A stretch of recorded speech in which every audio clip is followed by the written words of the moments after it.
Tierra y Libertad está levemente inspirada en Homenaje a Cataluña, de George Orwell, que fue uno de los tantos militantes comprometidos que dieron su apoyo a la Segunda República, poniendo el cuerpo en las trincheras. Fue estrenada en 1995, dirigida por Ken Loach y escrita por Jim Allen, quien antes de abocarse a la dramaturgia fue obrero de la construcción, bombero en la marina mercante y minero, trabajos en los que desarrolló paralelamente su militancia socialista revolucionaria. El nombre de la película hace referencia a varios periódicos anarquistas, uno de ellos semanal, cuyo subtítulo acusaba Órgano de la Revolución Social de España, que fue editado diariamente durante la Guerra Civil por la FAI, Federación Anarquista Ibérica, convirtiéndose en el primer diario ácrata del mundo. La película se centra en las internas del bando republicano en el marco de la lucha contra el fascismo durante la Guerra Civil Española, que va de 1936 a 1939. Más precisamente, sigue el curso de las milicias del POUM, Partido Obrero de Unificación Marxista. El POUM se terminó de formar el 29 de septiembre de 1935 en Barcelona, gracias a la unión de ICE, Izquierda Comunista de España, de claro corte trotskista, cuyo presidente era Andreu Nin, y el BOC, Bloque Obrero y Campesino, comandado por Joaquín Maurín. Ambos líderes habían abandonado la CNT, Confederación Nacional del Trabajo, en 1922, en el contexto de la Tercera Internacional. No obstante, el POUM estuvo cerca de los anarquistas, con los que mantuvo la solidaridad y la cooperación en el campo de batalla. Permaneció al margen de las directivas de Stalin y del Partido Comunista de la Unión Soviética, quienes los acusaron falsamente de traidores al servicio del fascismo y de pertenecer a la quinta columna de Franco. A su vez, Trotsky, su padre teórico, le soltó la mano por no acatar la táctica del entrismo en el PSOE y los tachó de revisionistas burgueses. La película sigue los pasos de David Card, interpretado por Ian Hart, un militante comunista inglés que aprovecha su situación de paro para alistarse en el ejército defensor de la República Española. En las primeras escenas se deja plasmado claramente el internacionalismo proletario y la solidaridad de clase. El ejército está impregnado de un amplio cosmopolitismo en el que conviven mujeres y hombres de distintos países, todos unidos por el ideal socialista de un mundo justo e igualitario, sin la división ficticia de las fronteras.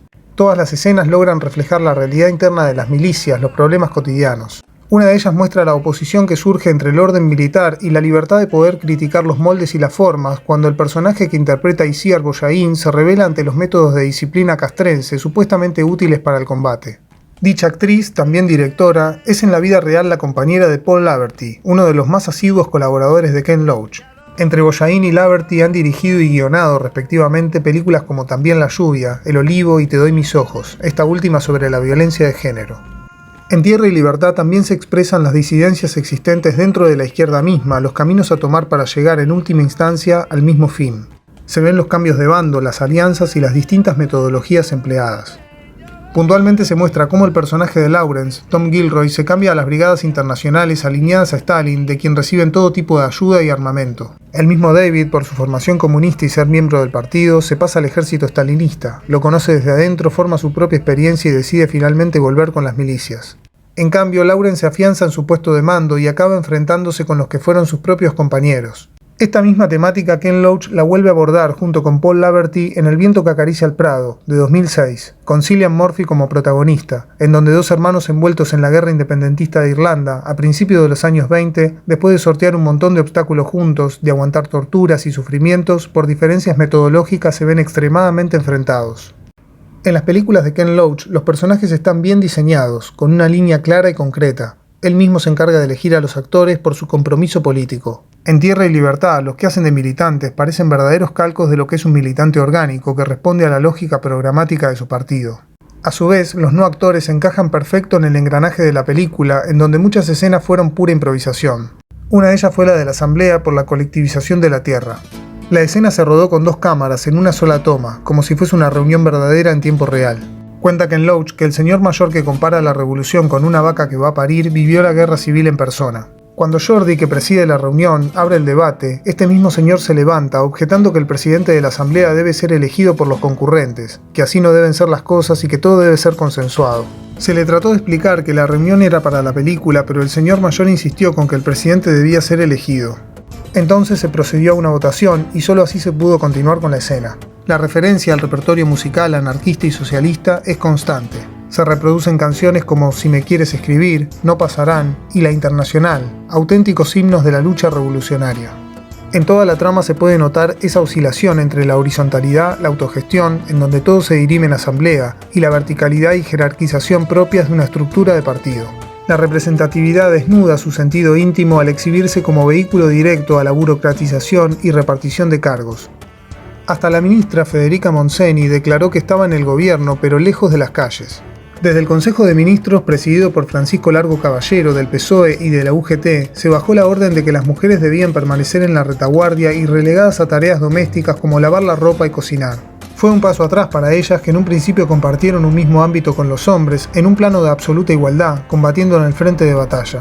Se abren un montón de interrogantes acerca de los procedimientos adecuados para encarar un proyecto revolucionario y edificar una sociedad de libres e iguales. Se expone también una crítica hacia los partidos de izquierda, que muchas veces funcionan como partidos burgueses, que no se apoyan en las masas y finalmente las dominan y manejan a su antojo. Todo se reduce entonces a una mera carrera por el liderazgo y el poder, en el que la casta política se acomoda para perpetuar sus privilegios. La derecha ha demostrado a lo largo de la historia que tiende a unirse más fácilmente y a dejar de lado sus diferencias para combatir a un enemigo común. En cambio, la izquierda vive fraccionada y a veces hasta cae en el sectarismo. En Tierra y Libertad hay una escena muy ilustrativa al respecto, en donde dos ejércitos que pelean por la República, uno encolumnado dentro del anarcosindicalismo bajo el ala de Durruti y el otro alineado al Partido Comunista, andan desperdiciando balas desde la azotea de dos edificios, uno en la vereda de enfrente del otro. La secuencia es tragicómica. Ninguno de los dos bandos puede dar un argumento sólido del por qué sostienen tan absurdo combate. La película nos da un panorama de los intereses en pugna que conviven en la España de los años 30. Y también nos muestra las posibles causas de la derrota, que fue el preámbulo de los 39 años subsiguientes del franquismo en el poder, que hasta el día de hoy sigue impune por los delitos que cometió, ya que el gobierno de Franco no solo sumergió a su país en el retraso económico y cultural, en una suerte de vuelta a la Edad Media, sino que además exterminó a toda la oposición política. La película se rodó mayormente en el municipio de Mirabel, España, un pueblo, según las palabras del director, sin muchas marcas de modernidad. En la filmación participaron varios activistas de la CNT y habitantes de la zona. 25 años después del rodaje, el director fue recibido y agasajado en Mirabel. Un pasacalle lo saludó diciendo "Bienvenido Mr. Loach", haciendo referencia a la película de Berlanga, "Bienvenido Mr. Marshall". Y por si fuera poco, se le homenajeó poniéndole su nombre a una de las calles del pueblo. Además del indudable aporte histórico, la película utiliza un recurso narrativo profundamente poético, emotivo y esperanzador. Empieza con el fallecimiento del protagonista, ya de grande.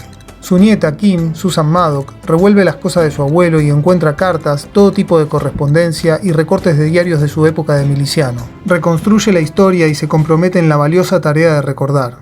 Dentro de un pañuelo rojo encuentra un puñado de tierra, es de una tierra colectivizada. Kim reúne esa tierra con los restos de su abuelo, recoge su legado y su capital simbólico, y levanta el puño dando continuidad a la lucha por un mundo sin explotadores ni explotados, en donde toda la gente pueda ser dueña de su propio destino.